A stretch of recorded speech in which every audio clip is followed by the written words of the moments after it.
Sí, señor. Bueno, bienvenido por acá, Nigmer Evans, a República Ciudadana. ¿Cómo estás, Nigmer? Buenas tardes, muchísimas gracias por la invitación. Bueno, muy bien, le recordamos a nuestra audiencia, le estamos dando la bienvenida a Nigmer Evans, directivo del movimiento Democracia e Inclusión, director del portal puntodecorte.com, eh, directivo también del Frente Amplio Venezuela Libre o miembro pues destacado de ese movimiento, eh, con quien, a quien hemos invitado hoy a conversar sobre su recientemente publicado artículo hace un par de días que tituló El verdadero problema de la oposición venezolana. Decíamos, Nigmer, cuando arrancamos el programa, de un artículo que nos pareció bastante interesante, además de que, por supuesto, bueno, seguimos tu trayectoria, respetamos tu criterio, pero nos pareció bastante importante lo que allí expusiste. Creo que de alguna manera traduce lo que muchos venezolanos tal vez tienen un poco también en la garganta, con ganas de decir, con ganas de comunicar. Eh, Creo que lo hiciste también de una manera positiva y constructiva, como lo hacen quienes apuestan por el rescate de la democracia, pero quiero dejarte en la palabra para que más o menos entonces nos hagas un resumen desde tu punto de vista de lo que es el problema de la oposición venezolana en este momento. Sí, Gastón, gracias Rubén por invitarme al programa. Lo primero que quiero precisar es que yo no soy parte del Frente Amplio Venezuela Libre, lo fuimos, mi organización, el Movimiento Democracia e Inclusión, parte del Frente Amplio y también constituimos desde el Frente Amplio lo que, lo que es la Plataforma Nacional de Conflicto. Precisamente nos salimos, el Movimiento de Democracia e Inclusión sale del Frente Amplio en el momento en que el Frente Amplio decide excluir a la Plataforma Nacional de Conflicto y la excluye simplemente porque decide ser un espacio con autonomía. Entonces, es un poco, esa es un poco la ilustración de lo que se viene mostrando en relación con la concepción de la oposición venezolana o quienes conducen, quienes asumen, quienes aparentan conducir, asumir la conducción de la oposición venezolana y quieren confrontar a un régimen autoritario, pero a lo interno, lamentablemente, tienen visiones y tienen formas y estilos de actuar en la política muy parecido a lo que yo vengo huyendo del chavismo. O sea, como ustedes muy bien lo saben, y todos los que nos escuchan en este momento, bueno, yo fui parte del chavismo, yo fui parte activa del chavismo, nunca tuve cargos de representación, nunca fui un enchufado del chavismo, pero yo fui parte del chavismo y traté en lo posible desde lo interno del chavismo de tratar de hacer la resistencia interna necesaria para que un proyecto original que de alguna u otra manera identificaba a muchos venezolanos no se desviara tanto como vio efectivamente y como terminó fracasando de manera rotunda desde el punto de vista no solamente ideológico, sino desde el punto de vista económico, desde el punto de vista de la generación de expectativas, de la frustración que ha generado en la población venezolana. Una de las cosas que venía criticando incluso dentro del chavismo durante años hasta que no me soportaron más, es precisamente el grave problema de la ausencia de crítica y de autocrítica, pero además también la capacidad de rectificación que podía tener la oposición venezolana. Y esto siempre era, el chavismo, y esto siempre era señalado como una cosa negativa y contraria a la posibilidad de la orientación correcta del régimen. Bueno, hoy no veo ninguna diferencia con algún sector, no con toda la oposición, afortunadamente, sino con un sector de la oposición. Un sector de la que es un control hegemónico de la oposición desde el punto de vista de la conducción política, que asumen y confunden la institucionalidad de la Asamblea Nacional con la conducción política en medio de una neodictadura del siglo XXI y pretenden, porque tienen la mayor cuota de repartición de escaños en la Asamblea Nacional, pretender ser quienes son o tienen el control y la orientación de la oposición venezolana, cuando la oposición venezolana es un gran archipiélago de organizaciones, de visiones, de enfoques, que demanda y que exige permanentemente mayor y mejor democracia para enfrentar el autoritarismo del régimen que hoy controla el poder. Y una de las graves cosas que genera mucha resistencia es la imposición hegemónica de 4 organizaciones políticas denominadas el G4, que lamentablemente afecta la posibilidad de la búsqueda de la armonía en la oposición venezolana para poder de manera mucho más eficiente hacia la construcción de una nueva democracia y poder salir de la tiranía que estamos viviendo en este momento. Nigmer, y perdón antes de darle la palabra a Rubén, en tu artículo refiriéndote precisamente al G4 como cogollo, describes 3 conductas: nariciando a BP, jugando doble play a DIUNT o imponiendo a PJ.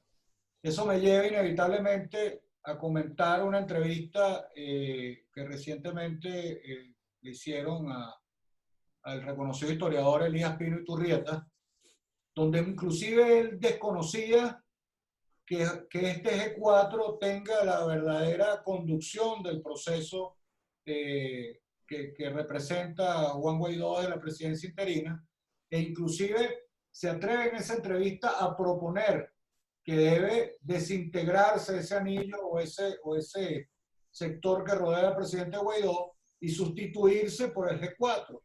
Yo en lo personal me atreví a contestar esa entrevista o a comentar esa entrevista diciendo, no, bueno, es que ni lo uno ni lo otro. Es decir, descabezar ese anillo, por supuesto, lo que sea perjudicial, pero no es para sustituirlo por un G4 gobernando, sino más bien hay que abrir el compás, como tú en efecto señalas. Pero descríbenos un poco un poco más esa reflexión sobre esas conductas que crees que deben ser superadas en función de alcanzar la merecida unidad, Nigmer. Sí, bueno, salir de Guatemala no es para meterse en Guatepeor. O sea, no puede ser que, como lo plantea el Espino, a quien respeto y admiro muchísimo, Bueno, la solución del problema sea romper el anillo de Juan Guaidó del G4 con el G4. O sea, porque al final el anillo de Juan Guaidó, sí, efectivamente está muy permeado por voluntad popular, pero es el G4. O sea, voluntad popular es G4. Y la incidencia muchas veces de los procesos de toma de decisión están compartidos en el marco del G4, al punto de que si uno ve la representación de Venezuela en el exterior, si uno ve la repartición de las cuotas de las instituciones que han podido reconquistar dentro de la diatriba internacional, producto de las sanciones por parte del gobierno de los Estados Unidos, pues vemos claramente que la repartición de cuotas es muy clara. Es una repartición de cuotas del G4 en donde incluso, si no sé si sacar cuentas adecuadamente, pero veo que incluso tiene más cuotas que muchos partidos. El problema no es una repartición de cuotas porque lamentablemente el criterio que predomina en el entorno de Juan Guaidó y del G4 es un criterio de unidad electoral. O sea, no nos hemos sacado el chip de la cabeza del 2015. La unidad fue exitosa electoralmente. Hoy debemos hablar de unión táctica y estratégica en función de confrontar a una tiranía. Ahí es en donde está la diferencia fundamental en relación a la concepción de la relación. Todavía, aun cuando estamos muy conscientes de que estamos confrontando una dictadura, sin embargo, la imposición de la estructura de pensamiento nos lleva a superponer los intereses de repartición de cuotas como si estuviésemos repartiendo escaños en la Asamblea Nacional, como si fuésemos permanentemente unas elecciones, e incluso muchas veces las decisiones como las del Frente Amplio se subordinan a componentes técnicos que lo único que saben es hacer encuestas, hacer análisis electorales, levantamiento de padrones electorales, y eso es una cosa que desvirtúa absolutamente la esencia de la política, de una conducción en resistencia ante una dictadura. O sea, imagínense ustedes que para derrocar a Pérez Jiménez en el 58, Acción Democrática, el Partido Comunista, URD, se hubiesen puesto a sacar cuentas de qué es lo que te queda a ti, qué es lo que me queda a mí en la repartición de cuotas de los espacios de resistencia territorial para poder derrocar. No, no, ahí había una organicidad interna entre cada uno de esos componentes en vinculación con la posibilidad de generar una ruptura militar y una unificación cívico-militar para la posibilidad del restablecimiento de la democracia. Había un nivel político que iba más allá de las instituciones y de los propios partidos y organizaciones que formaban parte de la resistencia ante Pérez Jiménez. Eso es sencillo, la historia nos enseña y nos orienta. Y hoy con la maravilla de las telecomunicaciones y de la internet, no poder desarrollarlo de la mejor manera es no tener la capacidad de abstraer y comprender el contexto en el cual estamos viviendo en este momento. Ahí es en donde está la profunda dificultad, porque además también hay intereses económicos detrás de algunos sectores políticos que les conviene la repartición permanente de estas cuotas para poder acceder quizás a la posibilidad de pedir más recursos, porque hay una oposición que se ha acostumbrado a vivir de los recursos de resistir ante la dictadura, de resistir ante el régimen chavista, chavimadurista, y pareciera que no tienen una vocación verdadera de poder en función de poder salir de esta desgracia y poder avanzar hacia la construcción de una nueva democracia. Sí. Rubén.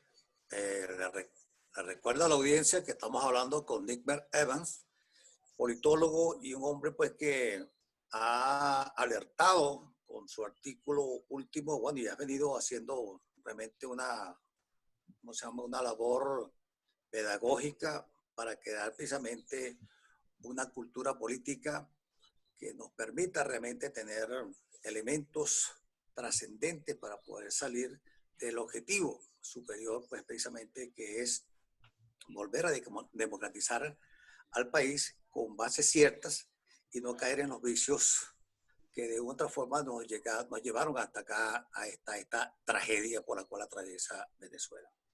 Mira, Nickmer, yo en lo personal te digo que te respeto y admiro una cosa tuya, porque eres uno de los pocos políticos que asumen su responsabilidad. Y lo dices en tu artículo, pues que tú asumes tu responsabilidad por haber contribuido a sostener un régimen que devino en un neototalitarismo. Y te digo esto porque mucha gente ha cometido errores, nos ha llevado por lo que se llama un despeñadero, y bueno, después se lavan las manos como Pilato, no piden perdón, y después se presentan con su cara lavada, asumiendo y buscando y aspirando nuevamente pues que lo tomen en consideración para la situación política.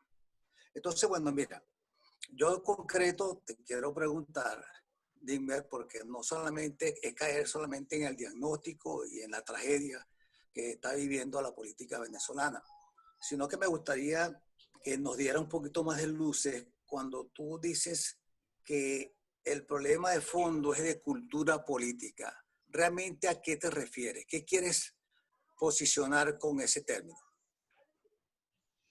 Mira, uno de los graves problemas que se ha posicionado en nuestro país a raíz de la necesidad de un cambio político que se impuso en los años 90 del siglo pasado, es el hecho de que la necesidad del cambio y de la transformación fuese un cambio y una transformación rápida, abrupta. Y por eso caló el término revolución en un momento determinado, porque la revolución sonaba como algo rápido que podía cambiar de manera acelerada.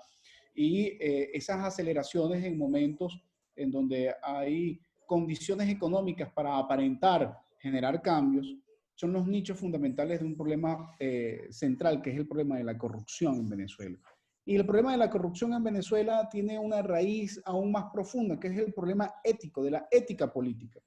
Cuando hablo de cultura política, fundamentalmente lo que quiero es llamar la atención sobre ese terrible error en los análisis de la ciencia política y de la práctica política, de haber deslindado la ética y la política, que al final son una sola esencia. Y en Venezuela, lamentablemente, la práctica de la política, en general, no estoy hablando ni de la oposición, ni estoy hablando del chavismo, ni estoy hablando de los niní, en general, lamentablemente la cultura política del venezolano ha ido bordeando mucho el problema de la transgresión a los elementos éticos y la permisividad a la corrupción, que ha traído como consecuencia un desfalco a la nación de más de 500.000 millones de dólares nada más en el periodo de Chávez, pero que en el periodo de la Cuarta República también tuvo un desfalco y una fuga de capitales de más de 90.000 millones. O sea, es un problema que lo que criticaron los de la quinta, lo que criticaron de la cuarta, lo cometieron al cuádruple. Cometieron los errores más terribles en nombre de la búsqueda de un cambio de esas cosas que en la cuarta, mal llamada cuarta, a mí no me gusta mucho utilizar esta categoría, de antes de Chávez, trataban de señalar como la causa por la cual llegó Chávez al país. Al final, esa necesidad de superar esta forma de cultura política y de tratar de comprender que es posible, que sí tenemos gente capaz de poder hacer política en el país, más allá de sus intereses personales, por un interés de país, y que ese interés de país debe estar acompañado de la posibilidad de que quienes desarrollen la práctica política no vivan de la política, sino para la política. Es un elemento, creo yo, que trascendente y que permanentemente desde la organización que formo parte, que es Movimiento Democracia e Inclusión, estamos en estos pocos 3 años de existencia como organización, hemos tratado de levantar la bandera para ir avanzando de manera determinante en decirle al pueblo venezolano que hay otra manera de hacer la política, que es posible ver políticos que no trabajen exclusivamente de la política, sino que vengan de saber de dónde y de qué viven los políticos en Venezuela. O sea, yo me enorgullezco diariamente de decir que yo trabajo y soy director de un medio de comunicación. Ese medio de comunicación existe gracias a la posibilidad de que opta por recursos internacionales en concursos internacionales de financiamiento para medios de comunicación. Y yo puedo decir de lo que vivo. Yo vivo de mi consultora, yo vivo de dirigir Punto de Corte, pero yo quisiera saber por qué los políticos no pueden decir de qué viven, o sea, de dónde viene su dinero. Es la necesidad de transparentar claramente el hecho de que la política tiene que ser una vocación de servicio y no puede ser una vocación para enriquecerse. Ahí es en donde está centrado fundamentalmente el problema de la cultura política, y de eso el chavismo creó una cultura aparte, o sea, la perversión de la deriva de vivir de la dependencia de los recursos del Estado, de succionarse los recursos del Estado, de robarse los recursos del Estado, se convirtió en la esencia fundamental del desfalco a la nación. Creo que si un error tiene la Constitución del 99 que apoyé, que sigo apoyando, que sigo defendiendo, que nunca quiero que tenga vigencia, es el hecho de que haya eliminado el financiamiento de los partidos políticos de manera transparente. Es el gran error que cometió la Constitución del 99, porque tiró a los partidos políticos o a sacar el dinero del Estado o a sacar el dinero de los privados sin la posibilidad de que tenga una verdadera autonomía funcional. Entonces, hoy las organizaciones políticas o dependen de intereses de capital privado, que ya casi no existe en el país, porque además han decidido exterminar el sector privado. Entonces, la única manera de hacer política es o depender del Estado o optar por recursos internacionales. Y eso también es una cosa que no es adecuada desde el punto de vista de lo político para poder tener soberanía e independencia en la práctica de la política. Por eso, una de las cosas que debe adelantarse profundamente en la cultura del venezolano es que los políticos sean ejemplo para que ese ejemplo se reproduzca aguas abajo en la modelación de la sociedad y del tejido social. O sea, la gente se roba la luz y ojo, no estoy excusando todos los desmanes que hacemos todos los días en la calle de robarnos la luz del semáforo, de todo el problema de los servicios públicos, de los desastres que hacemos en nuestro medio ambiente, de toda esa falta de cultura ciudadana, es porque si vemos a los políticos robando, no preocupados realmente por lo que deben estar preocupados y destruyendo a los recursos del país, pues aguas abajo, la gente dice, bueno, yo puedo hacer lo mismo porque los políticos que dirigen este país hacen exactamente lo que dicen criticar, pero me permiten así a mí ser un libertino como son ellos. De hecho, Neymar, yo no estoy seguro en términos generacionales cuánto abarca, pero lo que sí tengo claro es que en varios sectores el tema de la corrupción se convirtió casi en un modelo aspiracional. ¿Ok? Lamentablemente es lo que se promovió en los últimos años desde el chavismo. Pues hay gente que está definitivamente no brava porque existan los corruptos, sino por no ser ellos los que hayan tenido la posibilidad de robar. Eso lo ves, lamentablemente. Es un problema de fondo que ha afectado, te repito, no sé cuántas generaciones, pero sí, hay mucha gente lamentablemente en esa tónica con esa crisis ética. Neymar, yo quería pasar. Hay un problema fundamental en un país en donde la diversidad de clases sociales, en donde el ascenso social era factible y no hay tantas castas como en otros países de América Latina, en donde si tú estudiabas podías ascender.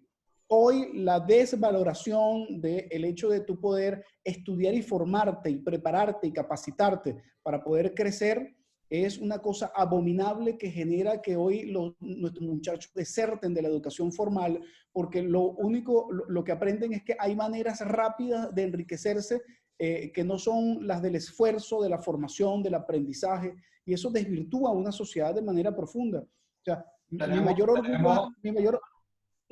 orgullos es haberme podido graduar en la Universidad Central de Venezuela siendo yo de una clase pobre, absolutamente pobre. O sea, yo ascendí por mi esfuerzo. Ahora, hoy, si tú lo que haces es ser parte de una estructura de un partido viciado, eres enchufado, te pones una camisa roja, aplaudes y haces todo lo que ellos te digan, entonces es posible que alguna de esas migajas puedas agarrar y si te enchufas bien y eres habilidoso, te puedes anotar de repente en algunos niveles mucho más altos de tráfico de oro, de coltán, de no sé qué cosa, y puedes enriquecerte rápido, puedes amanecer un día forrado en dinero, pero ausente absolutamente de dignidad. Sí. Neymar, quería abordar otro punto y pertinente, sobre todo por la aclaratoria que hiciste al inicio de tu pertenencia más al tema de la Plataforma Nacional de Conflicto. ¿Ok? A ver, yo observo que, y tú de alguna manera también lo planteas en el artículo, la desconexión de la dirigencia con las necesidades de la gente, con las necesidades del pueblo. Tú ves por allí cuando revisas las estadísticas de protestas que a diario se dan en Venezuela, creo que esa cifra la maneja el Observatorio Nacional de Conflictos, algo así. Tú observas, por supuesto, una cantidad importante de protestas a lo largo y ancho del país que podríamos denominar como protestas transaccionales. Es decir, yo tranco una calle, una carretera por la bombona de gas, pero apenas me llegó la guardia con la bombona de gas, se acabó la protesta. La tranco por el agua y apenas llegó la cisterna y se acabó la protesta. Es decir, son protestas que no se conectan de alguna manera con un clamor trascendente, es decir, se quedan en lo estrictamente transaccional. Yo te pregunto, tú eres actor político, pero además eres analista, es decir, ¿qué carga, qué responsabilidad tiene en esto también el venezolano de a pie? Porque, a ver, ok, una responsabilidad la tiene la dirigencia, el liderazgo, de tratar de conectarse y de convertir esa protesta en un movimiento con contenido político trascendente, pero también qué tan cómodos estamos siendo los venezolanos ante esta situación. tal vez apostando a que vengan de fuera un milagro, a invasiones, pajaritos preñados, etcétera, tal vez sembrados, pero bueno, ¿qué tanto de nosotros y qué tanto también por parte de la dirigencia con respecto al hecho de que no se traduzca lo transaccional en algo trascendente?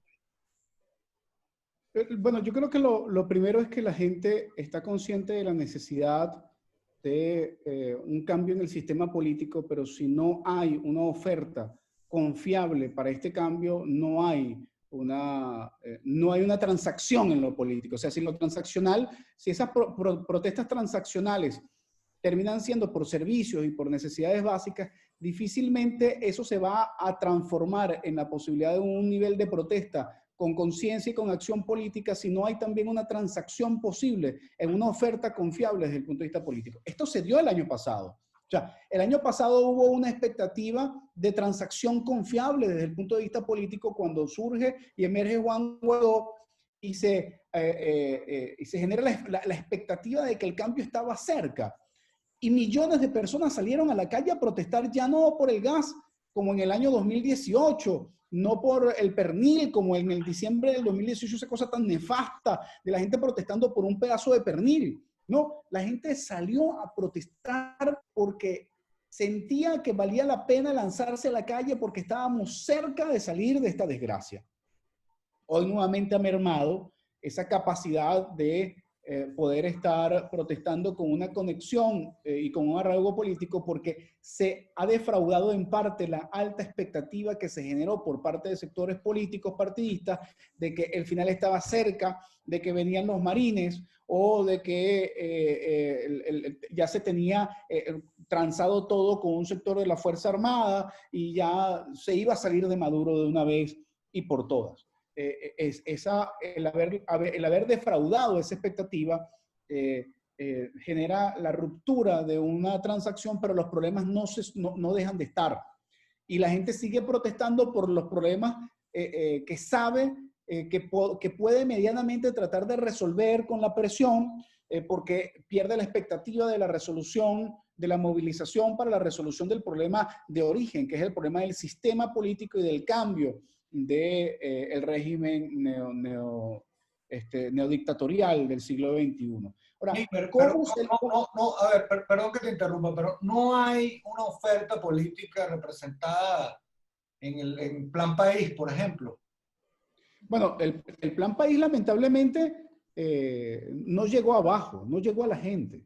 No hay una oferta, lamentablemente no hay una oferta desde el punto de vista de plan, porque lo que se generó fue una gran discusión sobre un plan que ya estaba preconcebido y que se ofreció en el contexto internacional para decir que había algo con lo cual se tenía que apoyar la posibilidad de la transformación, pero al final tú le preguntas a cualquiera en la calle qué es el Plan País y lo primero que te van a preguntar es cuál plan y para qué país. O sea, no hubo la apropiación de un plan porque simplemente no hay unos enunciados. Lo único que recuerda la gente es cese de usurpación, gobierno de transición y elecciones libres. Eso no es el Plan País. Pero lo único que quedó del año pasado, desde el punto de vista del inconsciente colectivo, fue la expectativa del cese de la usurpación. Hoy el liderazgo de Juan Guaidó se mantiene porque es el único que se ha tirado este problema encima, desde el punto de vista de su responsabilidad como presidente de la Asamblea Nacional y porque tuvo el coraje de avanzar un paso hacia la posibilidad de asumir una presidencia interina que ninguno de los otros presidentes de la Asamblea Nacional anterior se atrevió a plantearlo como una vía. Ese reconocimiento del joven Juan Guaidó y del reconocimiento internacional de Juan Guaidó todavía tiene una alta potencialidad de recobrar la posibilidad de la reactivación de la gente, pero siempre y cuando se vuelva a hacer una oferta creíble. Y la oferta creíble hoy no existe porque no hay una conducción política con unión de estrategia y porque al final los intereses dentro de la composición de la oposición han ido fragmentando la posibilidad de los intereses y además también se utilizan con simpleza mensajes de comunicación política a la población que son engañosos. O sea, no se logra lamentablemente mantener por mucho tiempo una alta expectativa de un cese de la usurpación si al final no se logra hacer la usurpación. Entonces, al no lograrlo, generas una frustración y se genera un quiebre. Y ese quiebre entonces hace que la movilización de la gente se oriente hacia otras expectativas distintas de resolución de problemas inmediatos y no de problemas trascendentes como es el problema del cambio del sistema. Bueno. Nickberg, también dices tú en tu artículo que te aliaste con sectores políticos en procura de reconstruir la democracia para tener algo alternativo. Es decir, que tú no estás ni con la que hubo en la llamada Cuarta República, ni en esta que ha sido definitivamente peor. Entonces, ¿qué es lo que le presentas tú como oferta al país? Y también, por supuesto, es fundamental que nos digas hoy, si te es posible, la idea, la parte ideológica. Entiendo pues que tú fuiste llamado, atraído por eso que presentó Hugo Rafael. ¿Qué queda de eso y qué presentas tú como algo alternativo a esos dos fracasos que ha tenido la República? Mira, de esa experiencia queda el hecho de comprender que la expectativa de la gente es la posibilidad de que haya un ejercicio del poder con sensibilidad social y con mucha vinculación y mucha imbricación con los sectores sociales. Eso lo logró Chávez, nadie se lo va a quitar, ¿no? Esa conexión con la gente la logró, Maduro la destruyó totalmente e impone a la fuerza y a trocha mocha, pero Chávez tuvo carisma, el carisma suficiente y la legitimidad suficiente para hacer cosas que lamentablemente le permitimos que hiciera y que nos ha traído a esta desgracia. Pero creo que algo de eso en relación a la necesidad de tener esa conexión y esa empatía, esa capacidad de interpretación de la realidad, de lo que siente la gente, es una cosa que no podemos perder de perspectiva, pero que tenemos que orientarla para generar a un país realmente productivo y no para generar a un país dependiente aún más de las políticas centralizadas de un Estado. Una de las cosas que uno también aprende es el hecho de que el fracaso de la concepción del siglo pasado, una concepción estalinista de la izquierda, del poder centralizado, de que el Estado, del Estado omnipotente, de la sustitución del sector privado, es una cosa absolutamente destructiva y perversa. Pero además también, en nombre de la democracia, limitar la democracia es una cosa que también es absolutamente perversa. Mi movimiento se llama Movimiento de Democracia e Inclusión porque nosotros creemos profundamente que una de las cosas que no ha vivido aún Venezuela es una democracia plena. Más allá, incluso, y nosotros además tenemos, y gracias por tu pregunta, porque en estos días hemos tenido profundas discusiones sobre el asunto ideológico de mi organización. Nosotros asumimos una categoría, irónicamente, no por ser marxista ni nada por el estilo, pero algo que dijo Marx alguna vez en la ideología alemana, que es que las ideologías son falsas conciencias. Bueno, nosotros ahí tomamos, no es que somos marxistas, sino que tomamos de Marx una idea que nos parece interesante, que es el hecho de que hasta ahora esta discusión sobre las ideologías de izquierda, de derecha, de centro, han traído un terrible daño a las sociedades.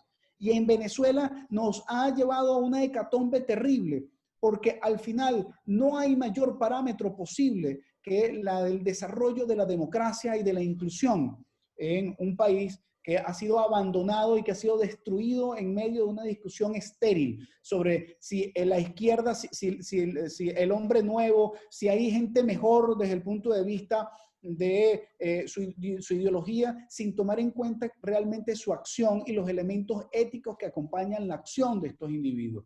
Por eso nuestra discusión permanente es sobre la trayectoria y los elementos éticos de una persona para poder generar y hacer ejercicio público del poder. Además es la necesidad de la restricción del tiempo del ejercicio del poder y también saber muy bien cuál es la orientación desde el punto de vista social, desde el punto de vista productivo de la necesidad de la recomposición de una sociedad que lamentablemente ha sido víctima del desmoronamiento y del cercamiento de los intereses nacionales y transnacionales de quienes asumen al socialismo como una franquicia y al comunismo como una visión absolutamente perversa desde el punto de vista de su práctica, porque si uno revisa las teorías comunistas, la desaparición del Estado es una cosa idealmente perfecta, pero es totalmente ingenua. Y esa ingenuidad trae como consecuencia el hecho de que haya gente que juegue al vivo y que tome esa cuota para poder entonces hacer todo el desastre que han hecho hasta ahora en la experimentación que se vive en Venezuela, que es una avanzada del siglo XXI de lo que se vivió como control social en Cuba y lo que se vive en Cuba como control social. Alejarnos de esto ya hoy es necesario e imprescindible. Lamentablemente los venezolanos tuvimos que vivir esta desgracia para poder tener la conciencia en su mayoría. Quizás había muchos muy preclaros en ese sentido. Yo no fui uno de esos preclaros, debo confesarlo. Yo aposté por pensar que por esa vía podíamos construir algo. Pero bueno, ya la realidad nos desborda. Y al desbordarnos la realidad, la necesidad de reconstruirnos desde el punto de vista de la valoración de las ideas y del conjunto de ideas es fundamental para poder tener una verdadera propuesta de prácticas distintas desde el punto de vista de la concepción de un Estado y de un sistema que tienen que cambiar, no para retroceder, sino para adelantarnos hacia el siglo XXI, porque hoy hemos retrocedido 75 años en relación a lo que era Venezuela y lo que pudo haber sido Venezuela en este momento tan determinante en donde el petróleo y la riqueza que nos ha pasado ha sido clave y la hemos despilfarrado de manera brutal. Bueno, gracias, Nigmer. Vamos a comentar algunas preguntas y comentarios de nuestra audiencia en el chat. Seguramente alguna pregunta por aquí para ti, Nigmer. A ver, nos referíamos al inicio del programa, a nuestra experiencia con el Esequibo, un programa extraordinario que tuvimos el lunes sobre el tema del Esequibo. Y el amigo Francisco Parra comenta, espero que no perdamos nuestro Esequibo, porque es nuestro y no debería estar en discusión. Es así, Francisco, a eso apostamos y en eso estamos. El amigo Nano nos dice, Nigmer Evans, Castro, Rubén, ni lo uno ni lo otro, sino todo lo contrario. Y con una buena sonrisa nos pregunta, ¿cuál sería la solución? Bueno, por aquí estamos y sería bueno, extraordinario que tal vez Nigmer aterrice un poco más esa conclusión también. El amigo Sarco, buenas tardes. ¿Me pueden explicar exactamente ahora la posición de Voluntad Popular? ¿Cómo queda el pastel de todos? ¿Qué va a pasar? Bueno, no somos aquí de Voluntad Popular, pero bueno, ahí está la pregunta. El hombre aracha, debe ser una versión del hombre araña que nos dice, panas, voy a tener que ir a rescatarlos a todos. Así que atento, Rubén, por ahí viene el hombre aracha. Elías Arrechi Acevedo, Caray Pérez Jiménez se quedó en pañales. Qué raro que no han exterminado Acción Democrática. El amigo Andrés Eloy, desde La Vega de la Pipa, en Rubia, Estado Táchira, ferviente seguidor de República Ciudadana, siempre se conecta desde allá, con todas las dificultades que tiene Táchira, de luz y de internet. Un saludo para todos ellos.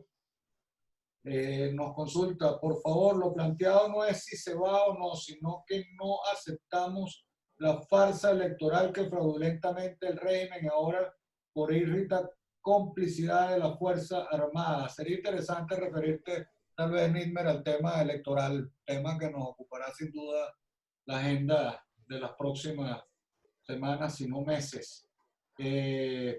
Amiga Yosmari, buenas tardes, Castro, Rubén y su invitado Nigmer Evans. Por cierto, el nombre es difícil. Quiero preguntar al invitado qué opina del nuevo orden mundial. ¿Quiénes están en ese paquete? Oye, no sé si tengamos chance de hablar de algo tan complejo y profundo, pero que merece tocarlo, ¿no? Claro. El amigo o amiga Valdivieso, República Ciudadana, los políticos han perdido conciencia, moral, ética y cultura política. No van para ningún lado hoy en día. Mi pregunta, ¿usted cree que haya cultura política positiva? ¿Hay ética política? Los errores se incrementaron, errores de corrupción. No, esto es decepcionante, como afirma el amigo Valdivieso. Creo que, bueno, Nigmer se refirió a ese tema con bastante contundencia. Pero bueno, cualquier comentario bienvenido. Pacheco, necesitamos un Trump con mentalidad de negocio, de crecimiento, de dinero. Sebastián, de los vampiros y murciélagos, coronavirus que se comen a Venezuela, estos son los políticos. El amigo Julián, amigo, tú que eres politólogo, asumo pues por supuesto se refiere a ti, Nigmer. Amigo, tú que eres politólogo, ¿realmente crees en los que están actualmente en la oposición? Piensa que muchos se han desanimado. Pienso que muchos se han desanimado. Lo triste es que la corrupción está llegando a todos bajos, intermedios, políticos, bachaquero y pare de contar. Era parte de lo que decíamos, ¿no? El tema de la corrupción como modelo idealizado.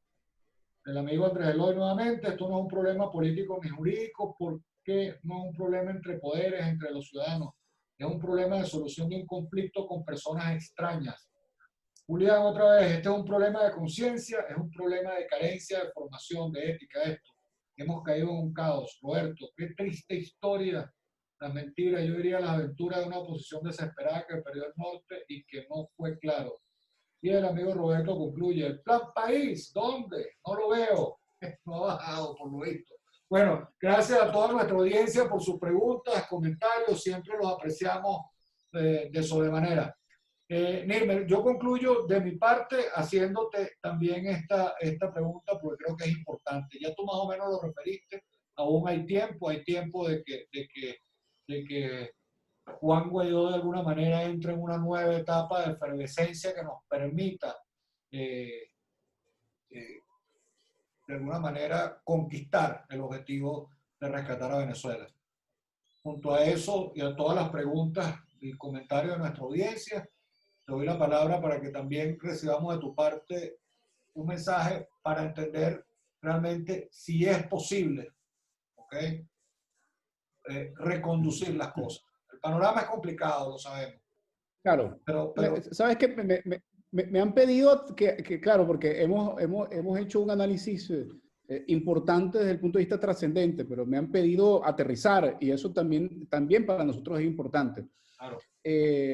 Yo lo voy a aterrizar de la siguiente manera, porque el movimiento al que pertenezco, el Movimiento de Democracia e Inclusión, ha tenido propuestas puntuales en esta coyuntura. Lo primero que estamos demandando nosotros es que el CNE asuma su rol y la Asamblea Nacional nombre a los miembros del CNE. Muchos me dicen, bueno, ¿qué va a nombrar un CNE en el exilio? Mira, en donde sea. Si el procurador está en el exilio, está fuera del país y ha podido rescatar todos estos bienes y el oro a favor de la nación y en contra de quienes hoy usurpan el poder, pues yo no tengo ninguna duda que poder pegar contra la pared hoy a lo que es la principal bandera de quienes hoy hacen ejercicio del poder de manera violenta, que es la bandera de tratar de dividir a la oposición en un debate estéril sobre si ir a votar o no ir a votar el 6 de diciembre. Y si nosotros mismos nos damos un proceso electoral con las condiciones que nosotros mismos exigimos, que sea un elemento de consulta, que sea un elemento por lo menos refrendario en relación a la situación del país, con las dificultades que presenta el hecho de no tener la institucionalidad y no tener a la Fuerza Armada a favor, pero con los mecanismos tecnológicos que podemos utilizar hoy para poder generar la mayor cantidad de consultas posibles a partir de una estructura dada con legitimidad desde la Asamblea Nacional. Yo creo que nosotros podemos avanzar muchísimo en darle respuesta sobre estos adelantos claros, resultados de las elecciones de diciembre en voz de Padrino López. Creo también que nosotros debemos generar un espacio superior de encuentro de la oposición venezolana sin charreteras y con la necesidad de que haya un método claro de coordinación en función de la definición de una estrategia única. El que quiera participar en las elecciones que lo haga, tiene su derecho. Pero el problema en este momento no son las elecciones, ni es ir a votar o no, sino cómo salimos del régimen. Allí es donde tenemos que ponernos de acuerdo. Porque incluso los que van a las elecciones del 6 de diciembre no están planteando ir a las elecciones para salir del régimen. Están planteando ir a las elecciones porque sienten que con eso pueden avanzar en algo. Ahora, supuestamente todos tenemos algo en común. Desde Falcón hasta María Corina, pasando por toda la gama y el arco iris que usted puede imaginarse, supuestamente tenemos algo en común, que es que queremos volver a la democracia. Bueno, entonces el reto fundamental es que podamos lograr que eso suceda con la coordinación de todos los factores y debemos seguir forzando la posibilidad de la unión en ese sentido.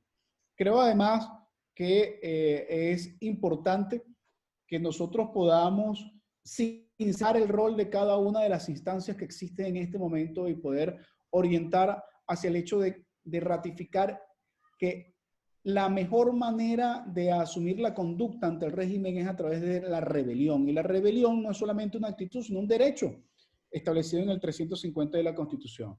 Y que esa rebelión debe tener método, tiene que tener formas de actuar y tiene que tener acciones concretas, tomando en cuenta el desastre de la pandemia en este momento, que también es de altísimo riesgo. Pero nosotros tenemos que tener acciones concretas en función de poder generar no solamente la contradicción entre ellos, que tienen poderosas contradicciones, sino también en la Fuerza Armada, porque el padrino López no representa a la Fuerza Armada en su mayoría. Si podemos nosotros hacer confluir esto más el maravilloso contexto internacional, que es un contexto que hoy nos favorece absolutamente, entonces creo que nosotros pudiésemos en verdad avanzar muchísimo en relación con la resolución del problema del país y generar una verdadera expectativa, una positiva expectativa al pueblo venezolano. Creo que por ahí podríamos ir y podríamos construir algo mejor. Excelente.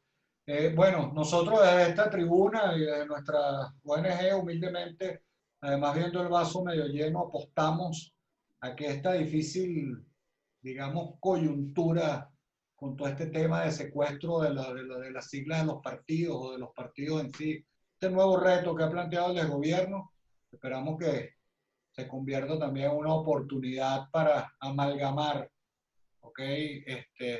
Y que contribuya a promover la necesaria unidad. Rubén, no sé si tiene algún comentario final para Nímer, ya estamos en la hora. Sí, bueno, no, Nímer, bueno, primero agradecer tu tiempo, Nímer, y toda tu posición realmente bastante clara.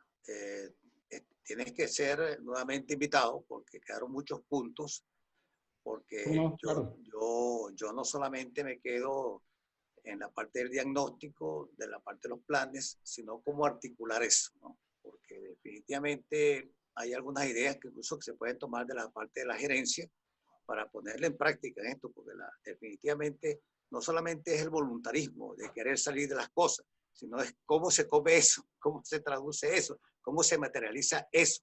Y entender de que definitivamente hay que decirle la verdad, así como Churchill le habló claro a los ingleses cuando la Segunda Guerra Mundial. Yo creo que es el momento de que los políticos, todos, hablemos claro qué es lo que tenemos al frente y cómo salir de esta tragedia, de este desastre.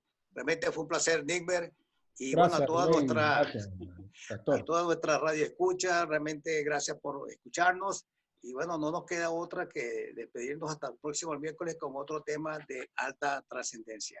Y con nuestro lema de siempre, por encima de todo, que viva Venezuela. Bueno, muchas gracias, muchos saludos.